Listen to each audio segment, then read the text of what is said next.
Hey guys, welcome to Think Forward. This is Shreshtha और आज मैं बात करने वाली हूँ मानव के पाचन तंत्र के बारे में, यानी कि ह्यूमन के डाइजेस्टिव सिस्टम के बारे में। तो चलिए स्टार्ट करते हैं with the process of digestion. Digestion के प्रोसेस में क्या होता है कि जो लार्ज इनसॉल्युबल फूड मॉलिक्यूल्स होते हैं वो small water soluble food molecules में ब्रेक डाउन होते हैं और उसके बाद जिससे कि वो एब्जॉर्ब हो सके हमारे वाटरी ब्लड प्लाज्मा में। और डाइजेशन भी दो टाइप के होते हैं, मैकेनिकल और केमिकल डाइजेशन। मैकेनिकल डाइजेशन में क्या होता है कि फिजिकल ब्रेक डाउन होता है लार्ज पीसेस का स्मॉलर पीसेस में। उसके बाद अगर केमिकल डाइजेशन की बात करें तो इसमें एंजाइम्स इन्वॉल्व होते हैं जो फूड को एकदम छोटे छोटे पार्टिकल्स में तोड़ देते हैं जिससे कि बॉडी यूज़ कर सके। अगर हम ह्यूमन डाइजेस्टिव सिस्टम के डिटेल में अगर स्ट्रक्चर देखें तो सबसे पहले हमें क्या दिखता है, एक लंबी 9 मीटर लॉन्ग एक आहार नाल, यानी कि हमारी एलिमेंट्री कैनाल जिसे हम 30 फीट भी बोल सकते हैं, देखने को मिलती है। और अगर हमारे डाइजेस्टिव सिस्टम की बात करें तो यहाँ पे ये देख सकते हैं आप, माउथ से स्टार्ट हो रही है और पूरा एनस तक जा रही है। ठीक है, इसी लॉन्ग ट्यूबुलर फॉर्म को हम क्या बोलते हैं, एलिमेंट्री कैनाल या आहार नाल। उसके बाद अगर हम डाइजेशन की प्रोसेस के बारे में बात करें तो यहाँ पे हम देखेंगे कि डाइजेशन स्टार्ट कहाँ से होता है। तो डाइजेशन की प्रोसेस माउथ से ही स्टार्ट हो जाती है। ये आपका माउथ है, ये पोर्शन आपका। तो माउथ से हमारी कौन सी प्रोसेस स्टार्ट होती है डाइजेशन की? क्यों? क्योंकि यहाँ पे सलाइवा है। सलाइवा मीन्स लार है। तो लार में एंजाइम्स होते हैं। कौन सा एंजाइम होता है? सलाइवरी एमाइलेज, जिसको हम कहते हैं टाइलिन।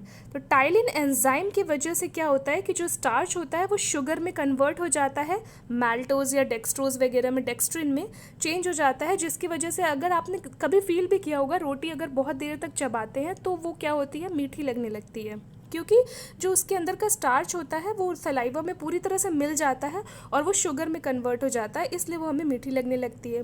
उसके बाद आती है ऊसोफेगस।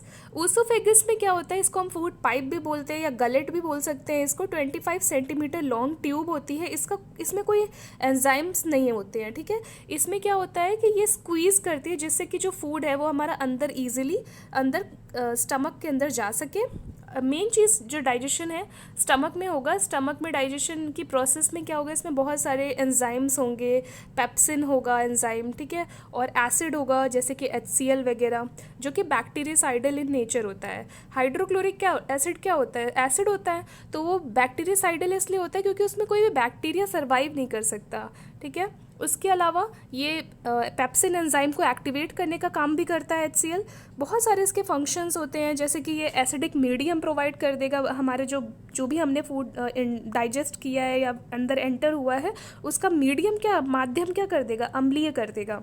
उसके अलावा दो एंजाइम जो मैंने बताया, पेप्सिन जो होता है वो प्रोटीन का पाचन करता है और एक्टिवेट किसकी हेल्प से होता है, HCl की हेल्प से। उसके अलावा रेनिन एक एंजाइम होता है जो दूध का पाचन करता है, वो भी हमारा कहाँ मिलता है, स्टमक में मिलता है। उसके अलावा कुछ एक्सेसरी ऑर्गन्स भी होते हैं जो हमारे डाइजेशन की प्रोसेस में इन्वॉल्व होते हैं, जैसे कि यहाँ पे आप देख रहे होंगे लिवर। लिवर क्या करता है? लिवर के तो वैसे बहुत सारे फंक्शंस हैं, लेकिन कुछ मेजर फंक्शंस है, जैसे कि सिंथेसिस ऑफ यूरिया। यूरिया का जो फॉर्मेशन करता है, यूरिया का संश्लेषण कौन करता है? लिवर करता है। बाद में वो ट्रांसफ़र हो जाते हैं किडनी के साइड में, तो ब्लड का प्योरिफिकेशन वगैरह की प्रोसेस होती है, लेकिन यूरिया का संश्लेषण कौन करता है? लिवर। और जो ग्लूकोज है आपका, ग्लाइकोजन है, वो सब स्टोर कहाँ पे होगा? लिवर में स्टोर होगा। उसके अलावा ग्लाइकोजेनेसिस मैंने बताया, और जो आपका बाइल जूस होता है उसका प्रोडक्शन कौन करता है? लिवर। गॉल ब्लैडर में तो सिर्फ स्टोर होता है। ये जो आपका गॉल ब्लैडर है, जो लिवर में एक छोटा सा ग्लैंड लाइक स्ट्रक्चर यहाँ पे देखने को मिलता है, ये पोर्शन आपका, यहाँ पे सिर्फ बाइल जूस स्टोर होता है, लेकिन प्रोडक्शन कौन करता है? लिवर करता है। ठीक है, और बाइल जूस का फंक्शन क्या होता है? ये फैट्स का इमल्सिफिकेशन करता है। इमल्सिफिकेशन का मतलब होता है पाइसीकरण। फैट एक बहुत ही कॉम्प्लेक्स मॉलिक्यूल होता है और उसके जो कॉम्प्लेक्स मॉलिक्यूल होते हैं उनको पहले छोटे छोटे पार्टिकल्स में तोड़ने की ज़रूरत होती है, स्मॉलर पार्टिकल्स में। इसी प्रोसेस को हम क्या कहते हैं? पाइसीकरण या इमल्सिफिकेशन। और ये काम कौन करता है? Bile juice. उसके बाद जो आपका फूड रहता है ये पैनक्रियाज के पैनक्रियाटिक एंजाइम्स के कांटेक्ट में आता है। ध्यान रखिएगा, पैनक्रियाज जो यहाँ पे है वो मिक्स्ड ग्लैंड है, मिश्रित ग्रंथि है, क्योंकि इसका एंडोक्राइन फंक्शन भी होता है और एक्सोक्राइन फंक्शन भी होता है। मतलब कि ये अंतःस्रावी भी होती है और बहिस्रावी ग्रंथि की तरह व्यवहार करती है, क्योंकि इससे हार्मोन्स भी निकलते हैं और एंजाइम्स भी निकलते हैं। ठीक है, इससे एंजाइम्स कौन कौन से निकलते हैं? जैसे कि आपका एमाइलेज हो गया जो कि स्टार्च का डाइजेशन करता है, ट्रिप्सिन हो गया जो जो प्रोटीन का डाइजेशन करता है, लाइपेज हो गया जो फैट्स का डाइजेशन करता है, बहुत सारे एंजाइम्स इसमें देखने को मिलते हैं, इसीलिए इसे कंप्लीट डाइजेस्टिव जूस मानते हैं। उसके अलावा हार्मोन्स की बात करें तो इससे हार्मोन्स भी निकलते हैं। ये जो लीफ लाइक स्ट्रक्चर आप यहाँ पे देख रहे हैं पैनक्रियाज का, इससे आपके हार्मोन कौन कौन से निकलते हैं, इंसुलिन है, ग्लूकागॉन है, सोमैटोस्टैटिन है। तो ये सब क्या है, इंसुलिन क्या करता है, ब्लड शुगर के लेवल को कंट्रोल करता है, ठीक है। पैनक्रियाटिक पॉलीपेप्टाइड्स, ये सब किस कहाँ से रिलीज होते हैं, पैनक्रियाज से ही तो रिलीज होते हैं ना, ठीक है। उसके बाद जो आपका फूड है, यहाँ पे उसका मीडियम एसिडिक हो गया स्टमक में, यहाँ से कहाँ पास ऑन हो गया, यहाँ पे, ठीक है। यहाँ पे पाइलोरिक स्फिंक्टर लगा होता है जिसकी वजह से यहाँ पे खाना वापस से उसमें नहीं जाता, यहाँ पे आ जाता है डिओडेनम में, उसके बाद जाता है जेजुनम में और उसके बाद इलियम में। ये तीनों ही स्मॉल इंटेस्टाइन का पार्ट होता है, छोटी आंत का भाग होता है। तो डिओडेनम में जाने के बाद फिर जाता है जेजुनम में, उसके बाद स्मॉल इंटेस्टाइन के लॉन्गेस्ट पोर्शन यानी इलियम में आता है। यहाँ पे उसको मिलता है सक्कस एंटेरिकस, जो इंटेस्टाइनल आपका जूस है, जो सारी चीज़ों का डाइजेशन करेगा, कार्बोहाइड्रेट्स का, प्रोटीन्स का डाइजेशन करेगा, वो सब फैट्स का जो डाइजेशन करेगा वो सब कहाँ पे, इलियम में हो रहा है। और इस जूस को अगर कंप्लीटली बोला जाए तो इसको बोला जाता है सक्कस एंटेरिकस। तो जब भी आपसे क्वेश्चन पूछा जाता है तो इस तरह से पूछा जाता है कि कौन से जूस को सक्कस एंटेरिकस कहा जाता है, पैनक्रियाटिक जूस, इंटेस्टाइनल जूस, ठीक है, बाइल जूस, इस तरह से ऑप्शन करके देता है। तो क्या आंसर हो जाएगा, इंटेस्टाइनल जूस। उसके बाद जो फूड होगा, यहाँ पे आप देख रहे हैं स्मॉल इंटेस्टाइन यहाँ पर आपकी लार्ज इंटेस्टाइन से कनेक्टेड हुई है। यहाँ पे एक्चुअली इलियोसिकल वाल्व होता है, जो भोजन होता है वो यहाँ पे जब ट्रांसफ़र होगा उसके बाद वापस से उसका बैक फ्लो नहीं होगा, ठीक है। तो यहाँ पे स्फिंक्टर एक टाइप का कपाट एक टाइप का लगा होता है, जिससे कि वापस से खाना स्मॉल इंटेस्टाइन में नहीं जाएगा, क्योंकि वो एकदम डाइजेस्ट हो चुका है, काफ़ी ज़्यादा अब्जॉर्ब हो चुका है स्मॉल इंटेस्टाइन में। क्योंकि ये स्मॉल इंटेस्टाइन में ढेर सारे फिंगर लाइक प्रोजेक्शंस होते हैं, जिसकी वजह से उसका सरफेस एरिया बहुत ज़्यादा बढ़ जाता है, इसलिए सबसे ज़्यादा अब्जॉर्प्शन की अगर बात करें तो स्मॉल इंटेस्टाइन में होता है। उसके बाद भोजन एक तरह से लुगदी के फॉर्म में, काइम के फॉर्म में कन्वर्ट हो जाता है।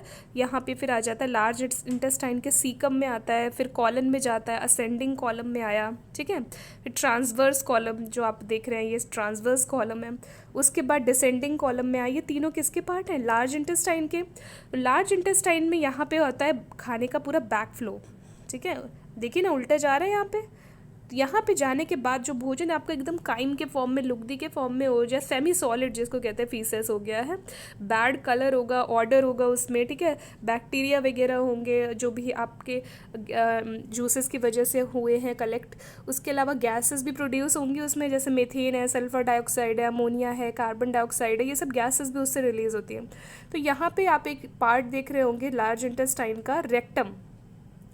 रेक्टम में क्या होता है, टेम्परेरी स्टोर होता है, जो आपका काइम है वो टेम्परेरी स्टोर्ड होगा। उसके बाद बॉडी को ऐसी अर्ज क्रिएट होगी कि वो उसको रिमूव करे, कुछ टाइम के बाद उसको रिमूव करने की अर्ज अंदर से क्रिएट होगी, तो वो एनस के थ्रू क्या होगा, बाहर एक्सक्रीट आउट हो जाएगा बॉडी से। तो ये पूरी हमारे डाइजेशन की ये जो मैकेनिज्म है, ये पूरी आपकी कहाँ से स्टार्ट हुई, माउथ से स्टार्ट हुई और एंड कहाँ पे हो रही है, एनस से। तो ये पूरा किसका पार्ट है, एलिमेंट्री कैनाल का। उसके अलावा जो एक्सेसरी ऑर्गन्स हमने देखे वो क्या थे, एक तो टंग हो गई, आपके माउथ में टंग भी तो है ना, जो आपका जो भोजन आप ले रहे हैं उससे उसको मिलाने का काम सलाइवा में अच्छी तरह से कौन कर रहा है, टंग कर रही है, तो वो एक्सेसरी ऑर्गन हुआ, सहायक अंग हुआ। उसके अलावा लिवर भी आपका एक सहायक अंग है जो डाइजेशन में सहायता कर रहा है। गॉल ब्लैडर भी आपका एक सहायक अंग हो गया, ठीक है। सलाइवरी ग्लैंड्स आपका एक तरह से सहायक अंग हो गया, अग्नाशय हो गया, ठीक है। तो ये सब एक्सेसरी ऑर्गन्स भी होते हैं जो एलिमेंट्री कैनाल के अंदर जो डाइजेशन की प्रोसेस हो रही है उसमें हेल्प कर रहे हैं, ठीक है। तो वो भी एक बहुत मेजर फंक्शन प्ले करते हैं। उसके अलावा लिवर का अलग से सेपरेट क्या फंक्शन होता है, पैनक्रियास का अलग से सेपरेट क्या फंक्शन होता है, उसके बारे में हम पूरा डिटेल में बात करेंगे नेक्स्ट वीडियो में, ठीक है। तब तक के लिए see you soon, thank you so much.